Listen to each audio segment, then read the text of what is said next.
show up when they need to, and maybe match 3 is exactly when they do. We're almost halfway through, but we got one more game before we can say that officially. And let's take it over to Vicky, Kitty, and Fallout to guide us through it. Thank you so much, Rain Day. Atlanta Premier on top. But I just got to take a moment to say, put some respect on Hill's name. Look, he's someone who's been through trials and tribulations in his career, was on the guard and got dropped from that team. And a lot of people, kind of scapegoated him on that squad, and they were, not performing up to expectations. He got replaced, I believe, by Rambo at the time. And since then, well, he's found a way to rise back to the top on the Atlanta Premier squad. Kudos to Hill, playing alongside Crook and the rookie and Enemy. They've been looking really, really solid, Vicky. Yeah, not gonna say that I said something to them in person, but I said something to them in person. I said Hill needs to come back, and look what he's been able to do with Atlanta Premier. Yeah, I did actually, but it's also nice to note that I'm Emily. gonna ask you though, did you put on that accent because you were in Arkansas when you talked to them, so you felt the need to talk with a Southern accent? What was that all about? Well, no, I was actually in Atlanta, but I was literally in Atlanta. I don't know. I'm from South Florida. I don't even know. We don't even speak properly out here, but we do our best. You know what I mean? So I know how you're feeling about the Dolphins and their performance so far. But now we get to see all 3 players of TSM are winners from game number 2. All right, just before I trigger Fallout just a little bit, I want to highlight the Enemy on the Atlanta Premier squad has been doing this team justice, because although they did get top 5, or actually top 6 in that game number 2, falling in 6th place, despite that, they still were able to get a good amount of KP to hold that number 1 spot in the group standings. Yeah, that was a good game from Atlanta Premier. Pick up the KP that's needed overall. One thing I want to point out as well, we didn't talk about it, in the second page of the leaderboards, NRG with 1 point. And we kind of foreshadowed it. When they had to rotate out of Cascade Falls, that really tough rotation, I mentioned this might be a back-to-back poor start for NRG, and ended up being, because it's tough rotation. It's not even their fault, it's just a tough rotation. And in the end, that ended up being true. NRG got taken out on rotation. Meanwhile, over towards Stormcatcher finds Synced, Tempest, and James Fearless in an early 3v3. Oh, this is very interesting, because when it comes to final circles, I feel like Stormcatcher is one of the highly contested spots next to Thunderwatch, which are side by side with one another because of the disparity of high to low ground. But Sinus Please are looking to contest this spot right now here too. It looks like there is one other squad in the area, another squad that probably lands in Command Center, that are getting whiff of this fight. I believe that it's going to be Dark Zero, like we noted before, who had gotten caught off guard by E8 originally. Sinus Please, though, are taking their time within this fight because they have good loot. I mean, despite the lack of ammunition, running double light, they got the replicator right in front of them if they happen to win this fight. But they also have the purple Evo and 2 blue Evos off of Rip. Yeah, I'm not sure which team is right south of them. We'll keep an eye on them and see if that fit will continue. But yeah, Sinus Please said, hey, let's just work our way to the top of this Stormcatcher POI and use some Watson fences and say, hey, try and push us, I dare you. And that's enough to scare the other team away. So Sinus Please will be able to get all the Stormcatcher loot, a high loot tier location. Plus, they'll be able to craft up as well. And Vicky, I think you mentioned it earlier in the broadcast. What's in the crafter today? Today we have the Digi Threat. We also have the purple laser sight, as well as the new weekly rotation that is the purple knockdown shield and the mobile respawn beacon. So that's nice to note for some of these squads that look like they're getting a little bit too aggressive or caught out of rotation, like we saw in game number 1 with Furholes. Not even trying to put them on the spot, but sometimes we have those plays where we have some individual members just playing out in the open too much. You still have that respawn beacon to rely on in case you need to call it in. Well said. Appreciate the intel. Flip it on over to the BR Demons. We mentioned it'll be a game-over-game story between G2 and the BR Demons over in Barometer. You guarantee that BR Demons is going to fight this, and looks like that's exactly what's happening. G2 right below them, playing Bangalore and Bloodhound, which is a great team composition for an early game fight, by the way, against a Horizon Seer comp. Looks like Vane's going to miss his Q right there. Vane, the former champion of ALGS Year 2 with 100 Thieves, certainly no slouch. We'll see if he can help his team find success here. A couple good 30-30 shot. Oh my god, this man doesn't miss. Oh, so scary, especially with the 30-30 just being a destructive weapon. Barometer always getting contested here between BR Demons and D2. This is a storyline that we actually highlighted at the very beginning going into Storm Point, because this contention has been going on since early scrims. Well, hey, this fight's going to continue to persist. Let's jump into a listen with the BR Demons, see how they decide to play it. 74 I'm on. We're gonna be running out of meds. Make sure, yeah, maybe craft the med kit, because we're gonna be in zone here. I'm gonna leave. I've been doing a lot of damage to these guys up top. No one's underneath. No one's right at the res. Like right up here, no one's there. I'm gonna go craft reads. Yeah. Gonna interrupt that listen in to jump back and right into a TSM versus Furia fight, breaking fight here towards the north side of the map. We know Furia drops Lightning Rod, TSM drops in Wall, and they made an early rotation from Wall to High Point and find themselves in a bit of a skirmish against Furia. But you know who also could rotate through Wall Fallout? You know that NRG could rotate from Checkpoint towards Wall. So if they're hearing this fight, then you could expect NRG to also get involved in this fight. Furia now having to play passively. You see the Arc Stars getting hurtled in their direction. Now trying to move away behind these doors. It's Panders that's taking some extra cover.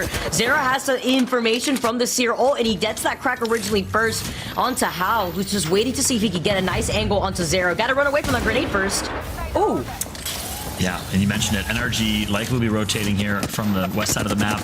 Team Liquid as well in the vicinity, coming, of course, from Cascade Falls originally. So a couple teams in the area here. It's going to be a Thunderwatch finish, most likely.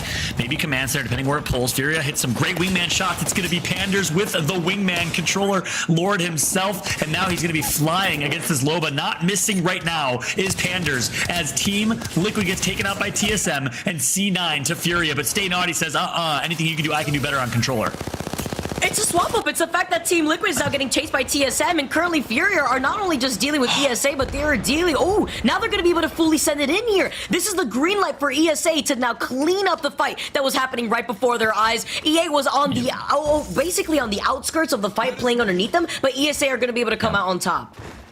ESA profits from that Furia versus Cloud9 fight. They get all the loot to their name, and they're going to be hunting for at least one more kill. Phony obviously playing on Seer and trying to get as much of the intel on the final third rat, which I believe is Stay Naughty, running for his life right now with his tail between his legs. And of course, he's going to be running right into the hands of TSM and a few others that were just north. So we'll see if Stay Naughty can survive for now. But in the end, ESA has so much map control right now and so much loot as well.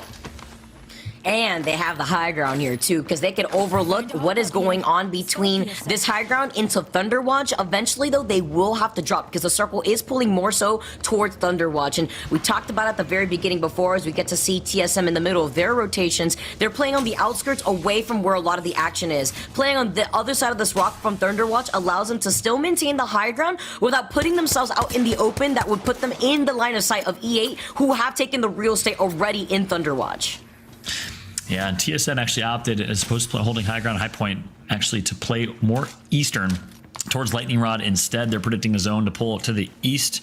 And it looks like they're predicting well. They got to be careful, though, for any teams that are coming from behind them. And they're doing a good job, again, keeping their head in the swivel, making sure any teams that decide to rotate through Storm, from Wall, the same path that they took, they can track. And we know, again, NRG usually likes to take that rotation on these eastern zones. We know they must be nearby. Meanwhile, the BR Demons, I don't know if they won their fight against G2 or they did not take it, but they are going to be playing Edge on a hard rotation for them. Let's see where they want to rotate with 17 squads still left in this lobby. They're going to be passing a lot of heads in the process. Bouncing on them as you may, as BR Demons are going to make their appearance over by Cascade, trying to ping some of the other members of the squad that have been taking up the real estate in this area before trying to go in for the rotation. Because while all of this noise is going on, the squads here will be probably rotating through Command Center, where some teams are already taking the real estate by Stormcatcher. Looks like the Seer ult's going to go down. They're going to have great intel on the team below them, but a team's going to be nearby as well. I think there's only 2 players in that building. They can ape that 3v2, but a nice Seer Q is going to keep them at bay, buys them some time. Not sure which team it is, but the BR Demons like these close quarter fights, mostly controller players with the exception of Vayne, Reeds, and Aiden from Canada, 2 Canadian players representing our friends and neighbors up north in the Pro League alongside Sentinels. We'll see how Aiden and Reeds plays this one. The way they backed up right there, though, they look so uncomfortable. Reed's getting beamed as he's forced up off the shield bat. It's the other squad that's on the other side that they have to think about real quick here before trying to fully engage. Nice beamage, though. It's CLG waiting for them on the inside, though. They trade 1 for 1 as Dini also knocks down Vayne. Let's see what's going to go on here as Aiden also knocks down Mamba at the same time. CLG now finding this trade, just really leaving up to that one low member of the squad versus 2 members of the BR Demons. Yeah, Dimmy's gonna be the last alive. He's gonna be tagged for 60. The Hemi does too much with the burst, especially if you connect with all 3 shots of the burst. And just like that, we said it, the BR Demons are so good in these close corridors fights, and despite playing against a CLG roster of mostly controller players as well, they win that with relative ease. So nice job to BRD, as they will pick up 3 KP and find themselves continuing to rotate to this Northeast Storm finish. Nathan alone? The rest of NRG? There we go. Okay, they're all alive still. Sweet and Guild, all NRG in full force, as on the top right of your screen, MLP getting knocked by Dark Zero. Now with the BR Demons as well coming out of that fight, though, it's nice to know that they have that entire side of the circle clear to themselves, so they can decide whether they want to take the high ground approach towards Command Center, they want to approach from the southern side, where they would see Stormcatcher in their point of view. They may want to go for a higher rotation up and around to where Energy is currently sitting in this circle, because I do believe the circle is going to be continuously pulling towards Thunderwatch on the outskirts of the east side of Thunderwatch, where we usually see some of those end circles finish. NRG in 20th place with 1 point. Not something you see happen very often. But they need a big game 3 here on Storm Point. Otherwise, it's going to all come down to their World's End finish. They're going to be getting flanked, and they're going to find themselves in a fight. Seer ult's going to come through. Nathan will heal back up, and Nathan, his job, his responsibility is avoiding the sandwich, making sure our team isn't third party from up north. Here comes Gildersons. We know what he's capable of with the Volt in his hands. One of the best one clippers in Apex. And there it is. The wide left flank from Gild does the damage. Sweet connects for the rest, and immediately turns and beams another. Gildersons proving and showing why he is arguably one of the best controller players in the world right now, as NRG is handling Season in this 3v3. But look how they're working together. It's like a swap off between Sweet and this player who is just absolutely going to beam right now. You see, Season now going to be able to try to hide. It's just Hackula left, nowhere to run, as Energy are going to finish cleaning things up. Guild is such an insane player, but the way that you can see that Energy are working together for these follow-ups is even more impressive. Now, what's even scarier here, Fallout, you got Guild with limited energy ammo, but with a purple extended energy mag to work with. And when it comes to Guild holding onto that Volt, the only other player that I could think of that actually has that beamage is Verholst with that controller. So both Guild and Verholst with the Volt are some of the scariest players to have to deal with in this lobby. Yeah, absolutely. Many pro players who have tried fighting Gildersons in a 1v1 in firing range have learned how truly talented he is with an SMG in his hands in close range fights. And it showed right there. Great use of skill and great use of movement, and showcasing his skill, at least, in that one. TSM, second place, 25 points to their name, still in zone. So this rotation from TSM has proved to be fruitful. A really, really key rotation. Nice job from Hal, calling the early rotate and predicting the zone correctly, as they find themselves in a great position right now. Great map control, great loot to their name. TSM well poised to go back-to-back here. Yeah, they can afford to be here too, because it's what we were mentioning before. It's that 50-50 that they're taking without being in the line of sight of multiple squads out in the open. The ring is to their back. They see another squad to their south, but they have the positional advantage, having this slight high ground. And of course, with Reps being on the Seer, he's going to be able to know where they're situated. And with a fight ending right now, some of these other squads are trying to get involved. This is probably the action happening in Stormcatcher, because I do know that there's about 3 squads in this area alone, so G2 now looking to finish things off.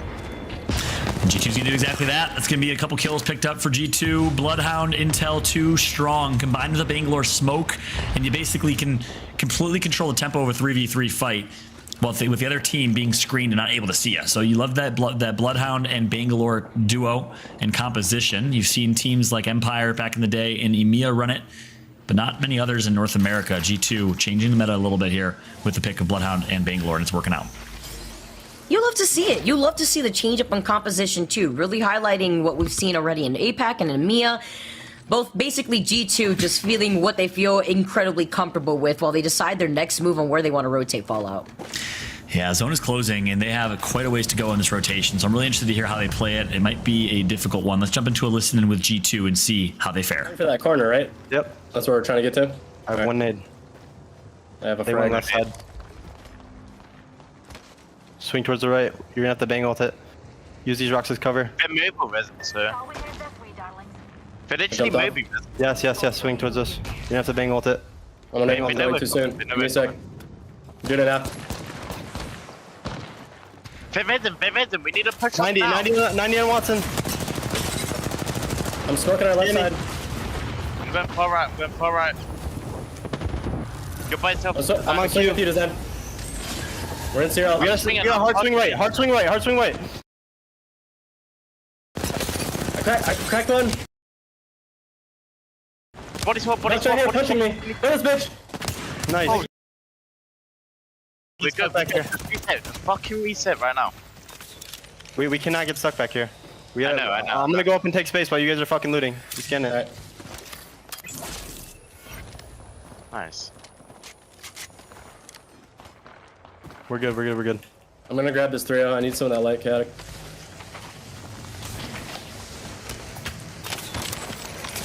And a great timing for the listening, and you know, some great fights, some unnecessary F-bombs, but nonetheless, nice shot from G2 right there. And again, we get some Australian accents, we got some British accents here. Is this the North American Pro League we're talking about, Vicky? What's going on?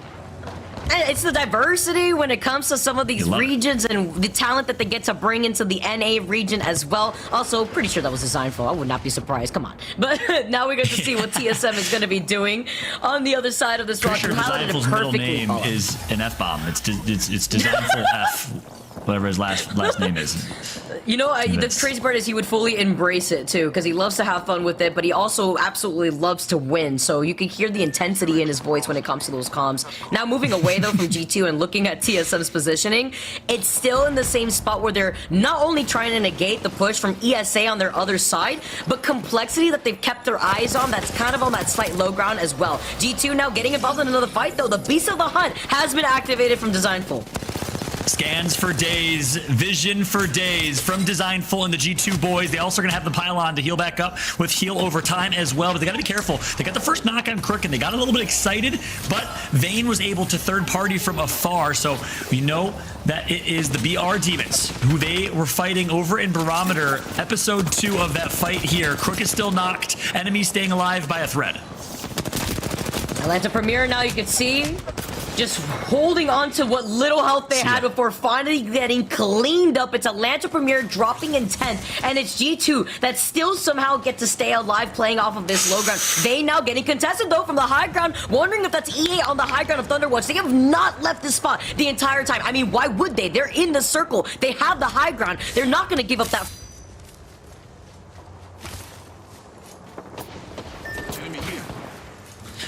Wow, great shots coming through. BR Demons take out G2, and just like that, they got to continue their rotation, and there's a team right above them. I'm not sure if I saw in the kill feed who it was, but Esports Arena is nearby. They get a knock and a kill on NRG and Sweet, so it looks like NRG down to one more player. It's Gilderson's alive currently. E8 is above the BR Demons nearby as well. We know the tripods have been alive. We haven't seen the tripods in this game. Interested to see where they're positioned. Team Liquid, Complexity, and TSM are your other teams left in this one. 5 or 6 teams remain in this lobby. And here we go. E8 on high ground with the BR Demons right below them.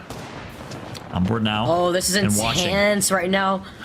I'm not too sure if my mic is back online. Maybe it's because I peaked my mic. I'm not too sure because looking at the... All right, we are back. All right, Team Liquid, by the way, with only Nocturnal is still left alive. He left a little surprise for Complexity before he finally gets eliminated by the rest of ESA. EA have not left this real estate. They're still sticking not only to the high ground, but the inner parts of this building as BR Demons are going to force their way on top of EA. And I don't know if that's a Rampart shield or a... it's a Newcastle shield, I think, because I see far away. Sorry, my quality is a little difficult to see on my screen here, but Lux is going to get the knock on Imperial Hal. That's a good start from Complexity. Nice job of the BR Demons to get high ground here. Somehow, some way, they took high ground from E8, but it looks like the 3v3 fight between E8 and BR Demons might be ensuing here in just a moment. Over towards Thunderwatch. Complexity gets the res, and they're back to full. Complexity and TSM are literally right across kitty corner of this mountain. TSM with the opportunity to ape Complexity, but both teams might get punished if they do so. And they've been looking at Complexity for the last 2 circles. That's the craziest part. TSM, E8, BR Demons, Complexity, ESA. 6 squads still remaining in this lobby, and Complexity are now getting dinged from behind. Now you see the Newcastle barrier is going to get unleashed, but he's stuck between himself and the Arcstar. Oh, great timing on the res right there with the gold knockdown shield. Not only are you going to get Lux up alive with some extra health, but he negated the damage from the Arcstar too. And this is the benefit of Newcastle in these late games. You basically get free revives. Getting knocked doesn't mean a whole lot because the revive is so easy, especially with the gold knockdown shield to their name. Complexity right back to full. And immediately they're going to enter the fray. They're going to get some shots in. Nick Merckx gets down on your screen. So does GD. Tripod's eliminated in 4th. BR Demons eliminated in 5th. And now Complexity is going to make it rain with TSM right behind them, though. They have to ape, and they have to ape quickly. They get a knock, and TSM is just going to walk this in as all of this is going down, looking to go back to back. The black hole comes through. The nades follow, and just like that, TSM dominates in this game. What a showing from TSM. They go back to back like it's 2019 with a victory here in game number 3 on Storm Point. Kudos to TSM. Who's sleeping on who, Fallout? Who is sleeping on who? TSM with the back-to-back wins. The first one, by the way, that we see all day across the 2 regions that we get to witness in this ALDS Pro League season.